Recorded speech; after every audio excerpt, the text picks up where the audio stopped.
బాబు ఎప్పుడు నా వెనకాలే తిరుగుతూ ఉంటాడు. నేను కిచెన్లో వెళ్తే కిచెన్లోకి, గుడికి వెళ్తే గుడికి, మార్కెట్కి వెళ్తే మార్కెట్కి, నన్ను వదిలి ఒక్క నిమిషం కూడా ఉండలేడు. వాడు ఫోన్ లేకుండా ఒక్క నిమిషం కూడా ఉండడు. నేను లేకపోయినా పర్లేదు కానీ ఫోన్ మాత్రం ఖచ్చితంగా కావాలి.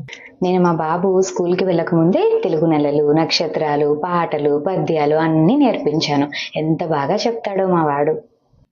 తెలుసా, నా మొబైల్లో ఛార్జ్ అయిపోయింది అనుకో, వాళ్ళ నాన్న ఫోన్ తీసుకుని అందులో గేమ్ ఇన్స్టాల్ చేసుకుని మరీ ఆడేస్తాడు. అంతేకాదు వాళ్ళ అమ్మమ్మకి, నానమ్మకి, తాతయ్యకి ఎవరికేం అర్థం కాకపోయినా వీడియో ఎలా ఆపరేట్ చేయాలో కూడా నేర్పిస్తాడు. అన్నీ తెలుసు మా వాడికి.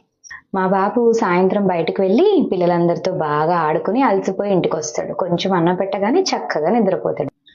సండే అయినా మండే అయినా గుమ్మం దాటి బయటికి పోనే పోడు. బుద్ధిగా ఒక దగ్గరే కూర్చుని టీవీ లేదా మొబైల్ పట్టుకుని ఆడుకుంటూ ఉంటాడు. రాత్రి 12 అయినా పడుకోనే పడుకోడు.